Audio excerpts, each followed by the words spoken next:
बिस्मिल्लाहिर्रहमानिर्रहीम। आज ये मैं एक इलेक्शन कमीशन के सामने खड़ा हूँ। बदकिस्मती से इलेक्शन कमीशन की जो कॉन्स्टिट्यूशन है वो बड़ी मुतनाज़ा है। इस वक्त जो 2 मेंबर्स अपॉइंट हुए वो राजा रियाज चेयरमैन लोटा एसोसिएशन के ताउन से यहाँ लगाए गए।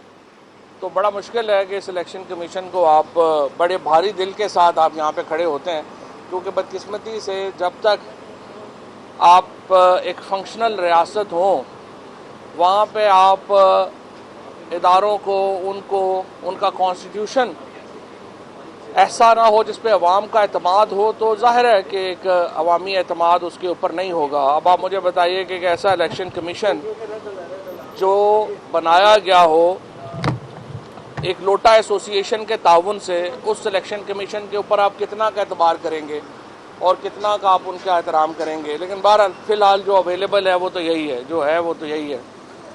फैसला रिजर्व किया है आज उन्होंने। मामला ये है कि 5 अराकीन जो मखसूस नशिस्तों के ऊपर, जिसमें से 3 ख़वातीन और 2 अक़लीती, ये पंजाब असम्बली में डी सीट हो गए क्योंकि उन्होंने वोट हमजा शहबाज को दिए थे। पीटीआई के टिकट पे वो इलेक्ट हुए। उसके बाद असूली तौर के ऊपर आइन के आर्टिकल 224 के तहत होना ये था कि जो लिस्ट में पीछे लोग हैं उन्हें ऑटोमेटिकली उनका नोटिफिकेशन हो जाना चाहिएगा। आज तकरीबन 10 दिन हो गए हैं, इलेक्शन कमीशन ने ये नोटिफिकेशन नहीं किया, और इस नोटिफिकेशन ना करने की सिर्फ एक ही वजह है, वो ये है कि किस तरीके से हमजा शहबाज जो है उसको हम लटकाई रखें एज चीफ मिनिस्टर पंजाब। इस वक्त पंजाब में एक गैर कानूनी गैर आइनी हुकूमत कायम है जिसके पास असम्बली में भी अक्सरियत नहीं है। 193 वोट जो हमजा शहबाज ने लिए, उसमें से सुप्रीम कोर्ट के फैसले के बाद 25 वोट मिनहा हो जाने हैं। लिहाजा इस वक्त उनकी तादाद 172 के करीब है और 186 अरकान चाहिए पंजाब असम्बली में अक्सरियत के लिए। तो हमजा शहबाज जो है इस वक्त एक मिनॉरिटी, एक अक़लियती चीफ मिनिस्टर है जिसको इस वक्त अक्सरियत के ऊपर मुसल्लत कर दिया गया। और इस वक्त जो लाहौर हाई कोर्ट में केस चल रहा है वो भी एक, जिसे हम कहते हैं ना, जूं की रफ्तार से चल रहा है। अब मंगल को उसको जो है वो सोमवार को रख लिया गया है उसके ऊपर आर्गूमेंट्स, और इलेक्शन कमीशन में 10 दिन हो गए हैं, आप नोटिफाई नहीं कर रहे जो पीटीआई के पिछले अरकान हैं उनको। सो तमाम एफर्ट सिर्फ ये हो रही हैं कि किस तरीके से हमजा शहबाज की गैर आइनी गैर कानूनी हुकूमत को बचाया जाए। उनकी काबीना बनी, रात को 12:30 बजे हलफ हुआ और अभी तक किसी वजीर को महकमा लॉट नहीं हुआ, सिर्फ ट्रांसफरें पोस्टिंग्स हुई। और उसके बाद जो हकीकी आज़ादी मार्च में जो लोगों के साथ मुजालम किए गए, सिर्फ ये हुआ पंजाब में। इस वक्त पाकिस्तान में एक आइनी बहरान है। उस आइनी बहरान का एक बहुत बड़ा हिस्सा जो है वो पंजाब से उसका ताल्लुक़ है, और दूसरा उसका हिस्सा जो है वो सेंटर से उसका ताल्लुक़ है, जहाँ पे शहबाज शरीफ अब 6ठे दौरे के ऊपर इस वक्त तुर्की हैं। और तुर्की में अल्हम्दुलिल्लाह 54 लोग वो साथ लेके गए हुए हैं। इससे पहले सऊदी अरेबिया में तकरीबन 103 लोग जो थे वो उनके साथ गए, यहाँ पे 86 लोग साथ गए। पीपल्स पार्टी के तमाम कैबिनेट जब से ये हुकूमत बनी है, आप ज़रा निकलवाएं हिना रबानी खर का, बिलावल भुट्टो का, शहरी रहमान का, इन लोगों का ज़रा आप निकालें कि इनके दौरे कितने, आपको मालूम होगा। ये पाकिस्तान में इनके दिन कम हैं और बैरून मुल्क इनके दिन जो हैं वो ज़्यादा हैं। और दूसरी तरफ हमारे दोस्त डॉक्टर मुसद्दिक मलिक कह रहे हैं हुकूमत के पास जहर खाने को पैसे नहीं, तो आप अपने अल्ले तल्ले कम कर दें, आप अपनी ऐशियाँ कम कर दें, तो जहर खाने की गुंजाइश तो निकल आएगी अगर आप हिम्मत करें तो। लेकिन बदकिस्मती से इस वक्त पाकिस्तान के ऊपर एक गैर संजीदा और नाअहल लोग जो हैं वो हुक्मरान हो गए हैं। आज सुबह जिस तरीके से लोड शेडिंग कल से पाकिस्तान में हो रही है, हमने ये मुतालबा किया है कि पेट्रोलियम के मिनिस्टर डॉक्टर मुसद्दिक मलिक और एनर्जी के वज़ीर जो खुर्रम दस्तगीर साहब हैं वो रिज़ाइन कर दें। खुर्रम दस्तगीर तो वैसे ही खाबे खा रहे हैं और गुजरांवाला के अखाड़े उनका इंतज़ार कर रहे हैं, तो मैं उनसे कहूँगा जो काम होता नहीं उसे चिमटा रहना ज़रूरी तो नहीं है ना। और ये बिजली कोई ऐसा करंट भी नहीं है कि आपने उसके साथ लाजमन उस कुर्सी में चिमटा रहना है। अगर आपसे नहीं डिलीवर हो रहा, आप इस्तीफ़ा दे दें, घर जाएं।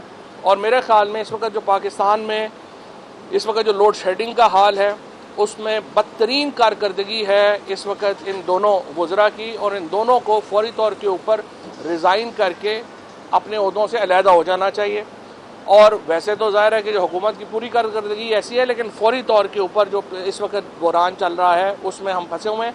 इलेक्शन कमीशन ने ये फ़ैसला अपना रिज़र्व किया हुआ है, हम उसका इंतज़ार कर रहे हैं और हमें उम्मीद है कि बिल्कुल एक्सप्रेस प्रोविजंस हैं आइन की बड़ी वाज़े प्रोविजंस हैं, आप इसको विद होल्ड नहीं कर सकते। इलेक्शन कमीशन ने जिस तरह से इसको 10 दिनों से होल्ड किया है अनकॉन्स्टिट्यूशनल है और इसको आप होल्ड नहीं कर सकते। और मुझे उम्मीद है कि ये अरकान जो ही असम्बली में आ जाते हैं और चीफ मिनिस्टर का दोबारा इलेक्शन अगले हफ्ते इंशाल्लाह हमें उम्मीद है कि ये हो जाएगा और उसके बाद पंजाब में एक इलेक्टेड गवर्नमेंट आए और वो अपने काम करे। तो ये बताएं, कल सुप्रीम कोर्ट का एक हवाले से जिसमें उन्होंने कुछ ऑब्जर्वेशन दिए हैं, तो फिर क्या करेंगे? पीटीआई क्या उस पर रिव्यू फाइल करेगी या उसको कंसीड कर दी है, ये क्या करेंगे? अभी उस फैसले का जायज़ा लेंगे। उसमें जो मेन फैसला है वो तो यही है कि आप कर सकते हैं जो प्रोटेस्ट और गिवन जो उनके आपने उसकी गाइडलाइंस जो हैं वो सुप्रीम कोर्ट ने कहा हमने पहले ही दी हुई है। देखिए पीटीआई ने ये जो सुप्रीम कोर्ट का फैसला था ये कभी भी वायलेट नहीं किया था, लेकिन मसला ये है कि अगर आपके लोगों के ऊपर शेलिंग्स हो रही हों, अगर आपके लोगों को आप घेर के पुलिस लाठीचार्ज कर रही हो, तो इमरान खान जो है वो कैसे जो है वो बैठा रहेगा कि वो पेशावर ही बैठे रहेंगे, वो यहाँ पे नहीं पहुँचेंगे? ये तो नहीं हो सकता। पॉलिटिकल पार्टी है, लीडरशिप को अपने कारकुनों के साथ खड़ा होना है। सो सुप्रीम कोर्ट के फैसले पे ये तो जो है जो अभी कर्जरी लुक में मैंने देखा है कि वो कह रहे हैं कि ये आगे आए, लेकिन ये सुप्रीम कोर्ट ने नहीं उसमें डिटरमिन किया कि आगे क्यों आए, क्योंकि वहाँ लोगों को मारा जा रहा था, आंसू गैस सेलिंग हो रही थी, बड़ा लोगों के घेर के उनको लाठीचार्ज हो रहा था। जज साहब ये बता दीजिएगा कि डॉक्टर शेरी मज़ारी साहबा की सरबराही में जो पार्लिमानी कमेटी बनी थी इलेक्शन कमीशन में इमरान तकर्रुर के हवाले से, उसमें भी जो जस्टिस रिटायर्ड इकरामुल्लाह साहब हैं पीटीआई की तरफ से नाम आया था, तो अब उनको भी मेंबर बनाया और एक ज़ाहिर नून लीग से, तो इस पर क्या कहते हैं? नहीं देखिए, कोई भी ऑनरेबल आदमी राजा रियाज की नॉमिनेटेड कमेटी से कैसे खुद को इलेक्ट करा सकता है? सो मेरा क्राइटेरिया इस वक्त ये है कि जो भी शख्स लोटों की सरबराही की कमेटी से आता है, इसका मतलब यह है कि उसके करैक्टर में कोई झोल है।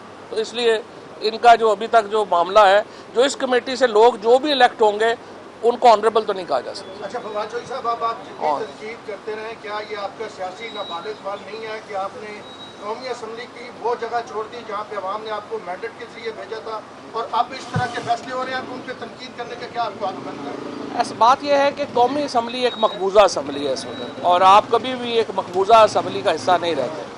अभी भी जो पोल हुआ है आप देखिए, 73% पीटीआई के लोगों ने असम्बली से इस्तीफ़ा देने के फैसले को कहा है कि दुरुस्त फैसला। हमने अपने कारकुनों की जो उमंगें हैं हमने उसके मुताबिक जाना है। इस असम्बली को कोई भी तस्लीम करने को तैयार नहीं है, ना ही इस असम्बली का कोई सर है, ना पैर है, ना ही इसकी कोई कानूनी हैसियत है, ना ही इसकी कोई लेजिटिमेसी है। इस वक्त मॉरलिटी तो है ही नहीं इस असम्बली की, अखलाकी हैसियत तो एग्जिस्ट ही नहीं करती। जिस असम्बली में राजा रियाज जो है वो लीडर ऑफ अपोजिशन हो, शहबाज शरीफ जो मनी लॉन्ड्रिंग के केसेस में वो वज़ीर आज़म बन जाए, और मिनॉरिटी पार्टी, आपको मालूम है पीएमएलएन ने 40 लाख वोट कम लिया है पीटीआई से, और वो मिनॉरिटी जो है उसको अपने अक्सरियत के ऊपर मुसल्लत कर लिया है। कोई पीटीआई का रुकन जो है वो इस वक्त इस असम्बली में जाने के लिए तैयार नहीं है, और यही हमारा वोटर जो है उसकी भी हमसे यही उम्मीद है। राजा रियाज की बतौर अपोजिशन लीडर कायनाती को चैलेंज करने का इरादा है? इसको सोच रहे हैं, लेकिन क्या क्या चैलेंज करें, इनका तो हर चीज़ ही जो है वो गलत है, इसको भी सोच रहे हैं। चौधरी साहब, अंपायर से कोई दोबारा राब्ते हो रहे हैं, सुना है कोई बैकडोर मैसेज? देखिए हमारे तमाम इदारों के लिए हमारा एहतराम है, और इदारों से हमारी तवक्को यही है कि वो आईनी किरदार अदा करें।